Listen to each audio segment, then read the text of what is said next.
This may come across as controversial, but I'm just going to say it anyway.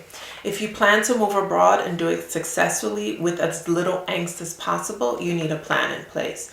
Many schools of thought believe that many people should just throw their stuff in a suitcase, put the rest of their stuff in storage, pack their bags, and go on the road to moving abroad.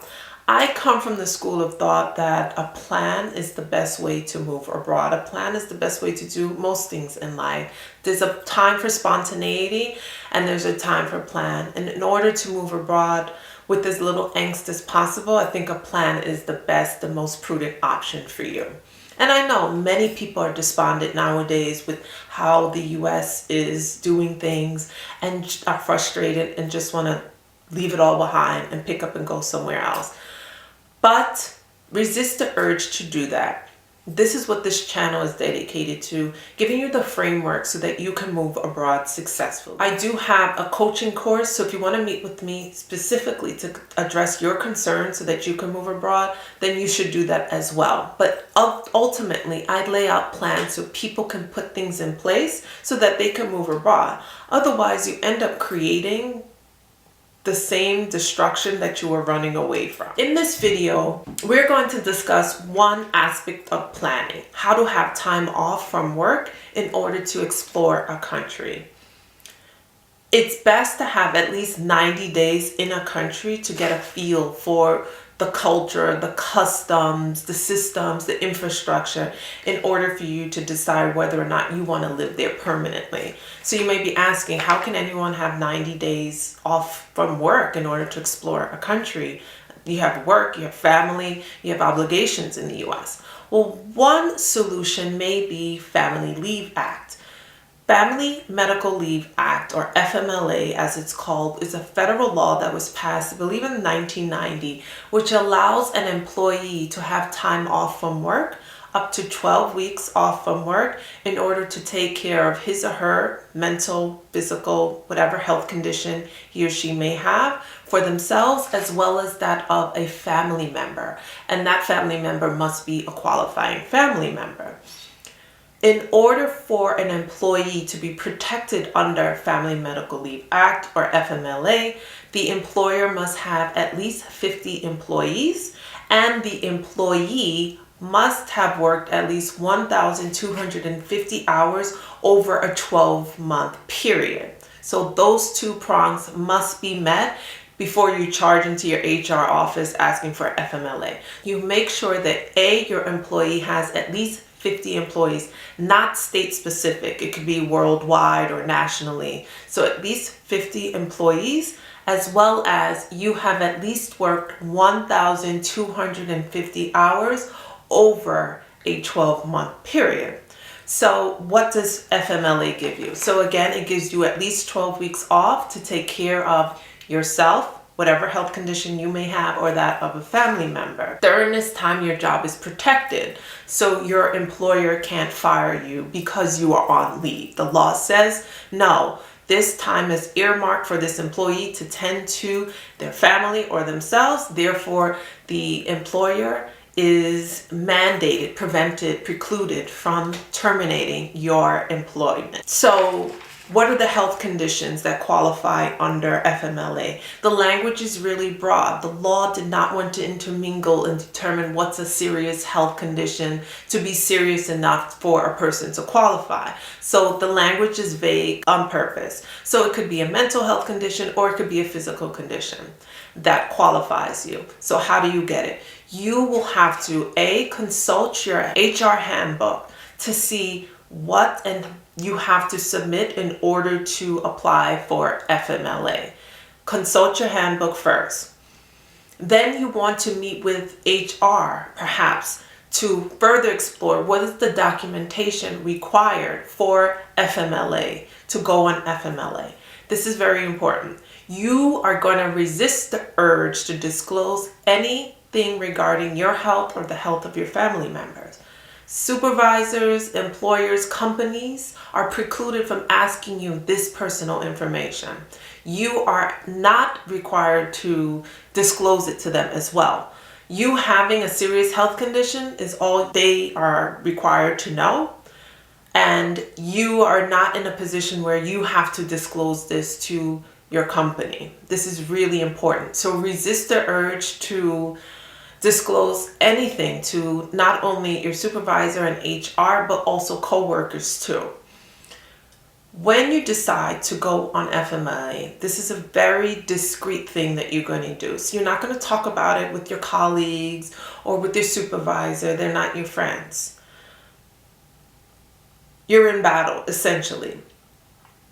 So once you have your HR handbook in tow and you know what's the requirements to apply for it, and you perhaps speaking to HR to see where additional requirements are required, you're going to then consult with your doctor. Again, it doesn't matter which doctor it is. They will then perhaps have to fill out whatever paperwork HR requires to say this person, yes, has this serious mental health condition. This doctor may also supplement that with his doctor's notes and provide a more personal letter that says this person needs time off from work, has a serious health condition. Again, your doctor is not going to disclose your health conditions.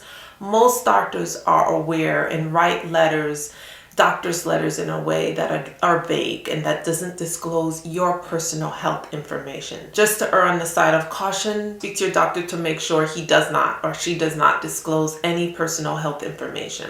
So you have your doctor's letter, the FMLA paperwork in tow. While that's happening, you're remembering not to disclose any personal information if you're going on leave, when you're going on leave, to anybody.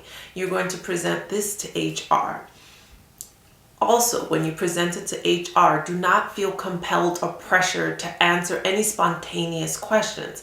Some HRs have a very poor policy of having good boundaries, and they may manipulate you into disclosing health information and causing you to fawn or catch you off guard, asking you, oh, is everything okay? Please tell me more about it. No, resist the urge. HR is not your friend. HR is there to protect the interests of the company. They do not care about your health history. So if you are in any chance called in spontaneously into an HR meeting and you feel that they're forcing you or compelling you to disclose, gather your thoughts. Ask for some additional time that you were caught off guard and you wish to answer them in a competent manner. If you can have some time, and that will allow you time to gather your thoughts and perhaps answer in writing. I also come from the school of thought, whenever conducting meetings with HR, that they always would be documented in writing. That's just prudence. I say that so that you're not pressured or manipulated into a meeting where you're forced to disclose your health history. HR is precluded from asking you your health history, and you are not compelled by any law to disclose health history or health issues that you're facing. No one needs to know about your health issues.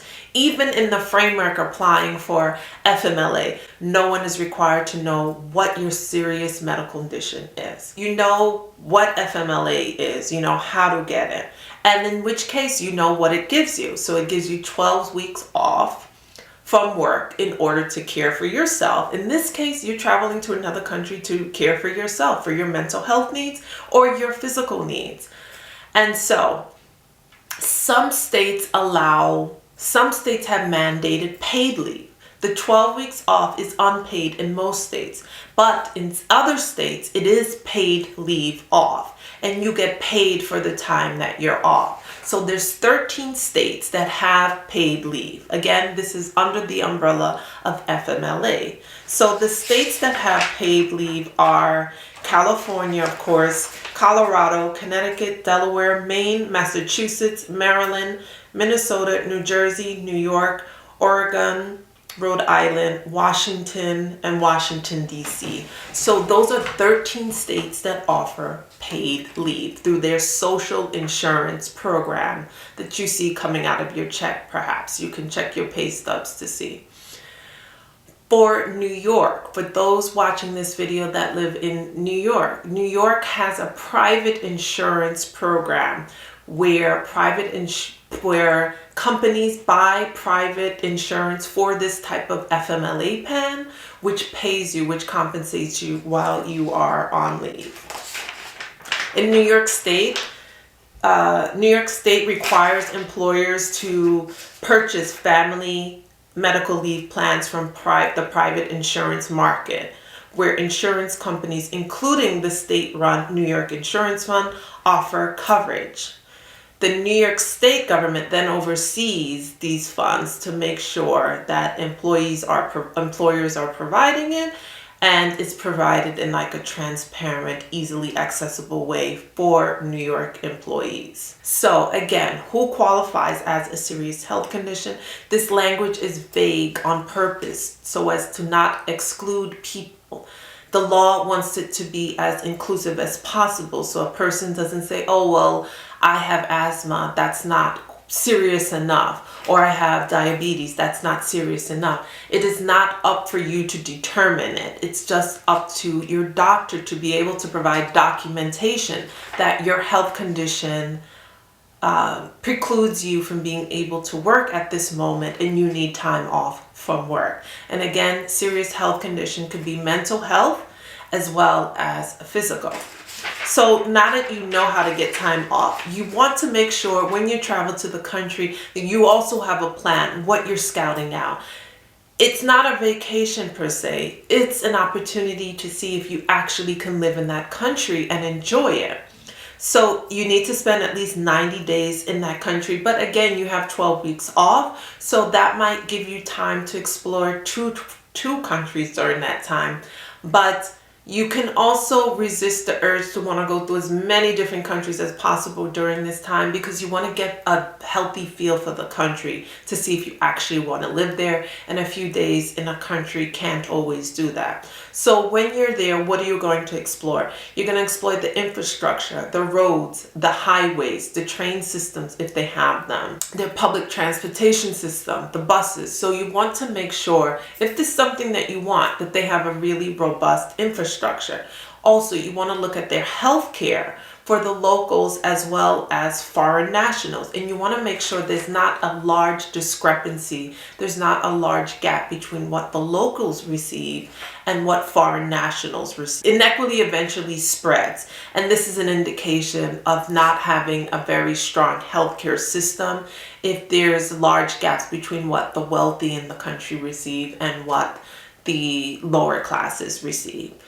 Then you want to make sure with healthcare, make an appointment with a doctor there, organize a physical or organize exams and scans to be taken to see how that is run. US is the only country without universal health care, so it would be relatively cheap in most of these countries to organize and perhaps purchase their local health insurance or pay out of pocket for any medical visits that you need. Then you want to look at cost of living. What is it like to take taxis, to purchase food, to rent an apartment, recreational activities such as a gym membership or dining out? How much does that cost? And is it comparable or less than what you're paying in the US? Get a feel for the everyday life. Is there reliable internet? A reliable banking systems? You don't want to go to an ATM and hear, oh, all the money runs out by 3 p.m. That's a sign of instability. What's the system of paying bills and commerce? So you want to pay attention to that. What is it like to pay utilities? How easy is it to pay utilities? Are there systems in place to make everyday life as smooth as possible? Or is there a lot of waiting online for banking, or waiting online for cash, or waiting online to pay utilities? Things to avoid. You want to avoid staying in touristy places where prices are inflated and you're not getting an authentic feel for the country or for the city. Touristy places are there for entertainment, not for everyday life. So you want to avoid that. Avoid underdeveloped areas as well. You don't have to go to these countries to be a social justice warrior, to prove to the world that you can hack it in difficult conditions. You don't get any brownie points for that. You want a normal life there, hopefully. So you want to see what it is to live and work in that country if you were a regular person. Also, beware of displaying any signs of wealth, expensive watches, expensive jewelry. You do not want to bring the wrong type of attention. You are an outsider until you become more acclimated with the culture. And some people, some cultures believe it to be in poor taste to display signs of wealth. So you want to do your research as to what are the cultural expectations regarding that. And you want to find a balance in everyday life. Let me know your thoughts regarding this video. Are you aware of FMLA? Do you have a plan for scouting out any countries? What is your plans? Please share in the comment section. Again, I do have a Move Abroad coaching course. So if you want to meet with me and speak with me regarding your plan to move abroad, the link will be in the description box. Also, my medical tourism trip. The dates are approaching. So if you want to explore Colombia and Barranquilla, Colombia, this is also an opportunity for you to scout Barranquilla to see if you like it. You'll get exposure to the everyday life of living in Barranquilla, especially the healthcare.